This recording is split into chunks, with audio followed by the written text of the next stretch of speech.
खुलुमबाय नोंथांमोनखौ बयखौ बरायबाय। दिनै 16 अक्ट'बर 2023 बाराया जाबाय समबार। फैदो दिननि खौरांफोरखौ बेखेवनोसै। बिश्वनाथ जिल्लानि सिङाव थानाय चटियायाव सासे सुबुङा गावनि बिसिखौ गोबौ आचारजों गाग्लोबनानै बुथारदों। बुथारग्रा दायनिगिरिनि मुङा जाबाय खर्गेश्वर स्वर्गियारी। खर्गेश्वर स्वर्गियारी आरो बिनि बिसिनि गेजेराव नखरनि बाथ्राखौ लानानै नांलाय खमलाय जादोंमोन आरो नांलाय खमलाय जानायाव सहायनो हायैयाव खर्गेश्वर स्वर्गियारीया बे जाथायखौ खालामदों। उनाव जाथायसालियाव थांनानै दायनिगिरिखौ पुलिसा एरेस्ट खालामनाय जादों।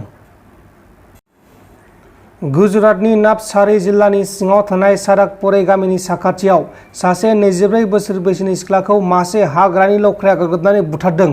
थैनाय सिख्लानि मुङा जाबाय साया पाटिल।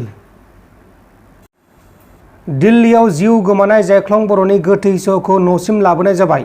गोबां दुखुनांथाव खौरां। जायख्लं बर' बिथाङा नखरनि आंखालखौ सुफुंनो थाखाय रां रुफानि आंखालाव गोलैनायनि थाखाय गुबुन रायजोआव खामानि मावनो थांदोंमोन, नाथाय थैनांगौसो जाबाय।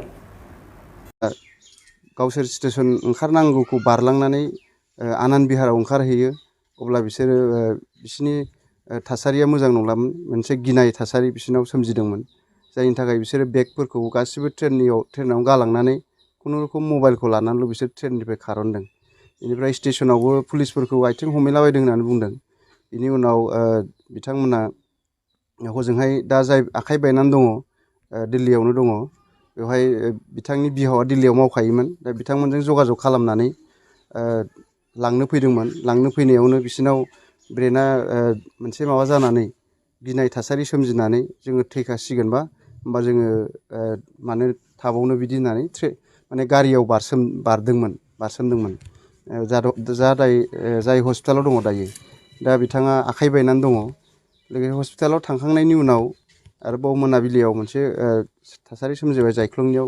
जोबोद गिनाय थासारि।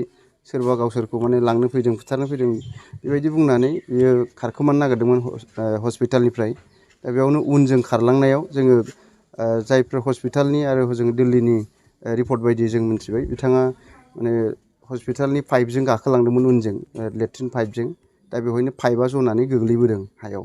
दा बिथाङा रुंसारि जाहैबाय। बेनि उनाव हरसे नागिरबाय लोगोफ्रा, जाय हस्पिटालाव दंफायोमोन, नाथाय मोनाखिसै। अखानायै बयबो दावराव जाबाय, मानसिखौ मोनबाय, नाथाय गोथै महरावसो। दा बिथाङा रुंसारि जानो गोनां जाबाय। दा दिनैहाय बियो बेखौ मोनसे इस्यु खालामनांगौ जे जोंनि काउन्सिल गभर्नमेन्ट आरो स्टेट गभर्नमेन्टआ दिनैहाय ट्रेनाव गाखोनानै ट्रेनाव बोरैहाय पयजन मोनजानो हायो, सासे ट्रेननि दावबायारिया बोरै मुलि मोनजानो हायो। दा बेखौ इस्यु खालामनांगौ। मानोना नङाबा जोंनि लाइमोनफ्रा, गोबां लाइमोनफ्रा बेबायदिनो बेखार लाइमोनफ्रा खामानि नागिरनानै थाङो गुबुन जायगायाव। बे दिल्लीयावल' नङा, गुबुन गुबुन स्टेटआव थांनानै दंहैयो जोंनि लाइमोनफ्रा खामानि नागिरनानै। दा बेबायदिनो रुंसारि जाबाय थानो गोनां जागोन। दिनैहाय जायख्लं बर'आबो न'खराव जेबो गैथारिनि थाखाय बे राहाखौ नागिरनानै थांदोंमोन। नाथाय दुखुनांथाव, दिनै न'खरनि सासेल' फिसाज्ला, बिमा बिफा, बोराय बुरै रावबो बिसोरखौ नायनो दिनै रावबो गैया। दा दिनैहाय बिथाङा रुंसारि जाबाय। जोङो इसोरनि खाथियाव आर'ज गाबो जायख्लङा सोरगोआव आलो गोजोनै जायगा मोनहैदों। आरो दिनैहाय जायख्लंनि न'खरा जिहेथु जोबोद गोरिब, दा बे न'खरनो जोङो खावलायगोन बिटिसि सरकारा सारद' खुंनो थाखाय आरो इयुनाव बोराय बुरै सानैया, बिमा बिफा सानैया जिउ संसार जालांनांगौनि थाखाय अनसुंथाइ होगोन। जोङो नोंथांमोननि चेनेलनि गेजेरजों बिटिआरनि चिफ प्रमद बर' बिथांखौ खावलायहरबाय। आरो जोङो नोंथांमोननि चेनेलनि गेजेरजों खावलायदों, जोंनि गोबां लाइमोनफ्रा बेबायदिनो न'खराव जेबो गैयिनि खामानि नागिरनानै बाहेरायाव थाङो। बेंगलर, गवा, गुजरात, गुबुन गुबुन स्टेटआव खामानि मावनो थाङो। दा जायफ्रा बेबायदि खामानि मावनो थांगोन, एसे जाहाथे गावखौनो एसे सांग्रां जानानै थांगोन। जोङो सिगांनिफ्रायनो सांग्रांथि होबाय थादों आरो गोबां थासारि जों मोनबोबाय। बेबायदिनो ट्रेनाव थाङो, सोरबा मुलि होनाय मोनजायो, बायदिसिना थासारि जायो, सिखाव खावजायो, फैसा सिख'नानै लांजायो।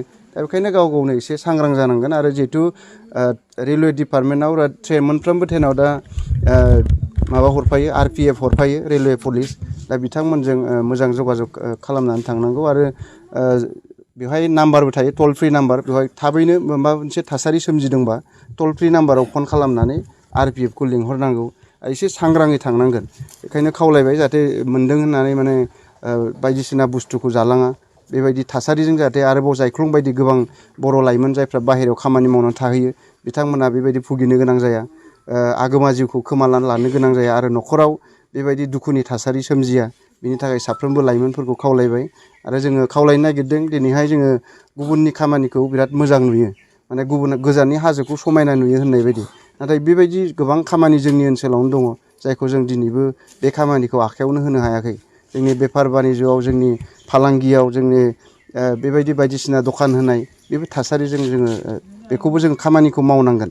दा जोंनिया थोंजोङै माबा लकेलाव बा गामियाव माबा खामानि गैयाबाथाय डाइरेक्ट कम्पानि, बे डाइरेक्ट गुबुन जायगायाव गोसोखांहरो आरो। नाथाय नोङो गुबुन जायगायाव जि मावहैगोन बे खामानिया जोंनि ओनसोलावबो दङ। दा बेखायनो दिनैनि चेनेलनि गेजेरजों खावलायबाय जाहाथे जोंनि लाइमोनफ्रा बेबायदि इयुनाव आरोबाव जायख्लं बायदि जिउ खोमानो गोनां जाया गुबुन जायगायाव थांनानै। बेखायनो साफ्रोमबो बर' लाइमोन जायफ्रा गोजानाव थांगोन बिथांमोनखौ खावलायबाय जाहाथे जोबोद साबधान थांगोन आरो गोजानाव थाहैगोन मोजाङै थाहैनांगोन। दिनै बेबायदि गोबां थासारि जायो, जिउ गोमानायखौल' बुङाखै, दिनैहाय गुबुनजों नासयजायो, सोरबा मालिकनि सिङाव आथिं सिङाव थानांगौ, बायदिसिना थासारि जाहैयो गुबुनाव। नाथाय बेखौनो जोङो लकेलाव जुदि मावोबा जोङो बिमा बिफाजों मोखां नायलायनानै नोङो सप्तायाव खनसे बिमा बिफाजों नुजाफैनानै जोंनि जिउ राहाखौ लांनो हायो। बेखायनो नोंथांमोननि चेनेलनि गेजेरजों खावलायबाय साफ्रोमबो लाइमोना जाहाथे सांग्रां जागोन। आरो दिनै जायख्लं बर'नि दुखुथिया न'खराव जोंबो खौरां लाफैदों आरो जायख्लं बर'नि गोथै सोलेरखौ न'सिम लाबोनायाव जोङो गोबां मदद खालामबाय। जोङो जाथाया 12 अक्ट'बरनि मोनाबिलियावनो जादोंमोन। अखानायै 13 अक्ट'बरनि फुङावनो खौरां मोन्दोंमोन। नाथाय जोंनिसिम आनसलिक एबसुनि खौराङा थांबाय 12थायाव, सानसुनि 12थायाव। इउनिट एबसुनि बिबानगिरिफ्रा जोंनो फन हरबाय। बेनिफ्राय जों डाइरेक्ट दिल्लीयाव जगाजग खालामबाय, दिल्ली इउनिट एबसुजों। आरो बिसोर बुंबाय र' आं हस्पिटालाव थांनो। हस्पिटालाव फैबाय हैदिनखालि, बै समाव 3ता जाखाबायमोन। बिथाङा बुंबाय जागोन, फ्रि लांनो हागोन फ्लाइटजों डेड बडिखौ, नङाबा न'खरनिया हजोंनो गारबोनायनि बुंहरबायमोन आरो जायफोर थाफाग्रा। प्रसेसबो खालामबायमोन हजोंहायनो गारनायनि गोथै सोलेरखौ। नाथाय जों बुंबाय नेथ' दिल्लीनि मानसि फैगासिनो दङ, जोङो डेड बडिखौ लाबोनायनि बेब'स्था खालामगोन।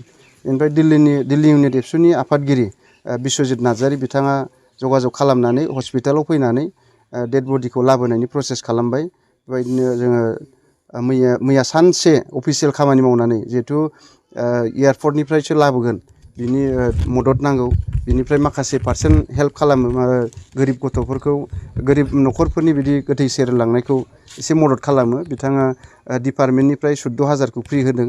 बेनिफ्राय 22,000खौ जोङो माखासे मानसिफोरखौ बुंहरनानै, दख'रा एबसुनिफ्राय बुंहरनानै बिथांमोना सोनानै हरदों आरो बिनि उनाव 36,000 होनानै गोथै सोलेरखौ लाबोनाय जाबाय गुवाहाटिसिम। आरो गुवाहाटिनिफ्राय न'सिम लाबोनायाव जोंनि बिजनि डिस्ट्रिक्ट इउपिपिएलनि आफादगिरि फनिन बर' बिथाङा हेल्प खालामहरबाय एम्बुलेन्स भाराखिनिखौ। दा बेबायदिनो जोङो न'खरा गोरिबनि थाखाय, न'खरा गोरिब होननानै बेबायदि आगोमा गोथै सोलेरखौ जाहाथे गुबुन जायगायाव गारबोआ, न'नियाव बिमा बिफायाबो नुनांगोन मोखांखौ, गोथै सोलेरनि मोखांखौ, गामिनि गोथै बारियावनो थाफैनांगोन, बेखौ साननानै जोङो जोबोद नाजानायनि गेजेरजों दिनै जायख्लं बर'खौ न'सिम लाबोबाय। दहायो 11:30 गुवाहाटियाव सफैदों, फ्लाइटआ इन्डिग'जों फैदोंमोन। बेनिफ्राय दा 11:30 न'सिम सफैबाय आरो दाबो गोथै सोलेरखौ लांनो थाखाय थियारि खालामगासिनो दङ।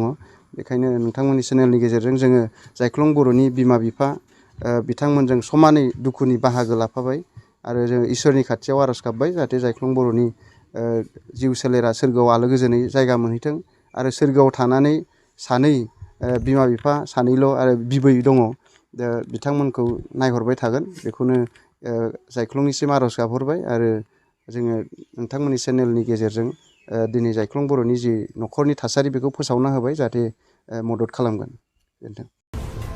नोंथांमोन दिनैनि खौरांफोरा बेखिनिल'मोन। बेखिनिसिम नायनायनि थाखाय नोंथांमोननिसिम रोजा रोजा साबायखर। गोजोन्थों, एसेनोसै। जय बर' हारिनि।